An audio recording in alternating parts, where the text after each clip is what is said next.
Hey, I'm Karina, and for the next 10 days, I'll be traveling through Vietnam with EF Ultimate Break. This itinerary is jam-packed with fun activities, and we're starting out in Hanoi. So, first day in Vietnam, and of course the first spot we have to come to is...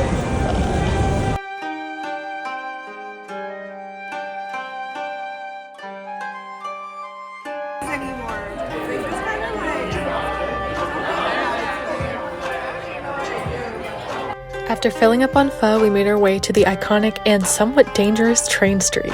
The train comes through about once an hour, and it's so interesting to see how these businesses pull up their chairs and tables to make room for this giant train that fits through this tiny little alley.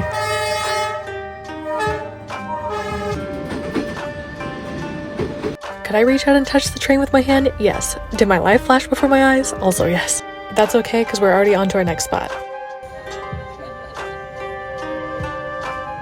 Although this was a beautiful and interesting stop on our itinerary, I admit I wish we would have had more time to just explore Hanoi, as I've been dreaming about visiting this fast-paced city for years. We did get a chance to see the city center, but not in a way that you would expect.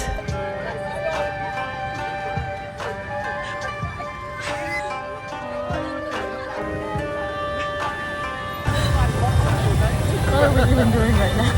Our tour director set us up on these personal bike chauffeurs to take a 45-minute ride through the city, and I have to say it was intense being in the heart of all the craziness, but it was fun to see the city from this perspective. After our bike tour, we had some time to explore the area around the lake in the middle of the city, and we ended up at a very famous spot. The Note Coffee serves up a variety of drinks and fun snacks, but it's most famous for its post-it notes that are displayed all over the walls, created by the guests that visit over the years.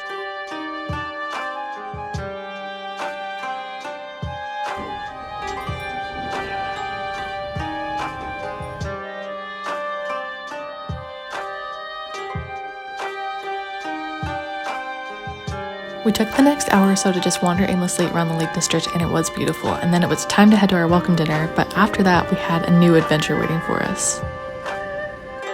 This is the overnight train from Hanoi to the Lao Cai region.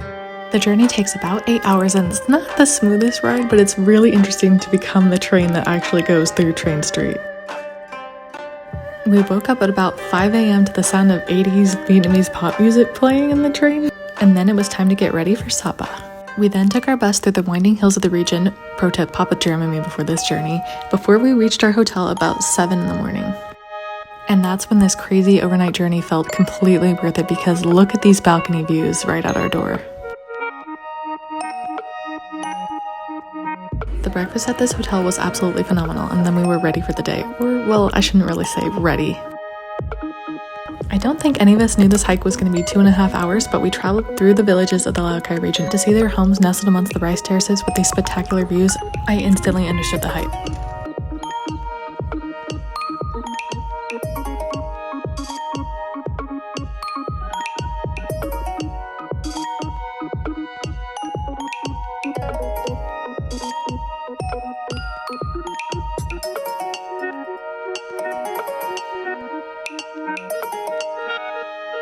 At least the trail was flat for the last hour, and we did take a lot of time to stop and take pictures, because can you believe these insane views?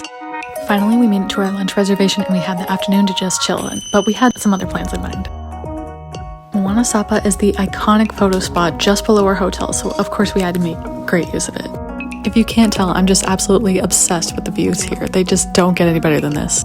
There was an option to use the spa at the hotel, so some people got massages and the rest of us got ready for dinner and had pizza at this place called Casa Italia. It was actually really good. Good morning from Sapa. We have another busy day ahead of us, but I took the morning to really relax and just admire these views out our window. Insane, right?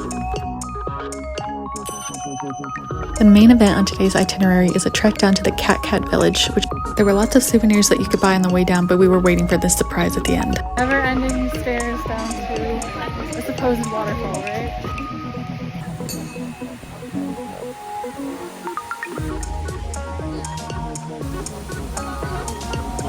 The hike down was pretty steep, but definitely worth it for these waterfall views. And don't worry, you didn't have to take the same stairs on the way out, but you could also hop on this golf cart if you wanted a quicker way up.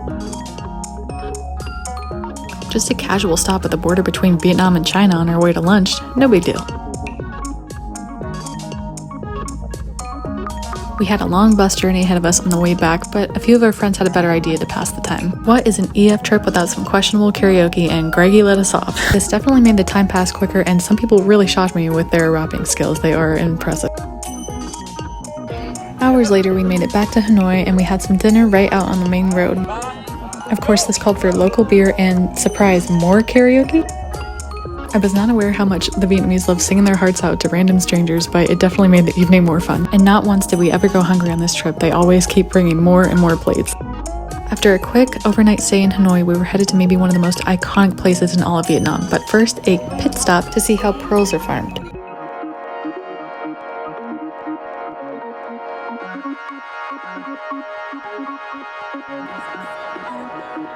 You did have the option to buy all types of pearl products, but most of us left empty-handed because of the hefty price tag. That's okay, I think we have something better waiting for us.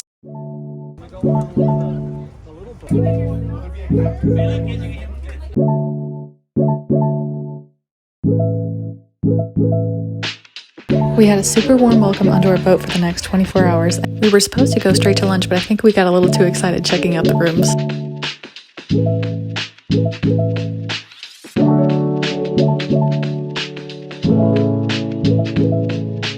This lunch was absolutely 5 stars, and because I was vegetarian, they kept on bringing more plates for me, which I love. We just got into our room on the boat, and oh yeah, we are! Little view outside.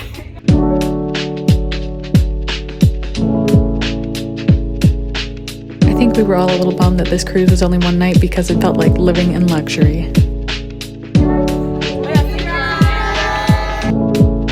They also had a bunch of optional included activities that you can do, and the first one was kayaking or the bamboo boats.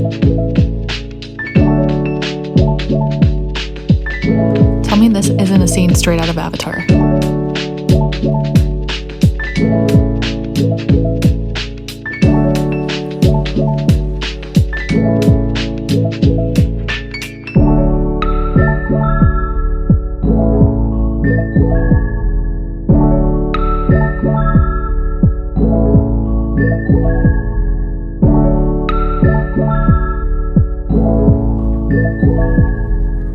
We jumped back on the little ferry back to our cruise and we're ready for the second optional activity of the day, which was swimming in Ha Long Bay.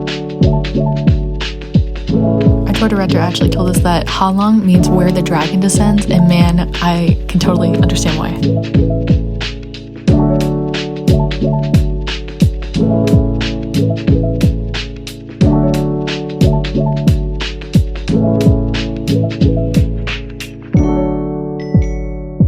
After a busy first half of the day, it was time to chill out and relax to golden time, aka happy hour.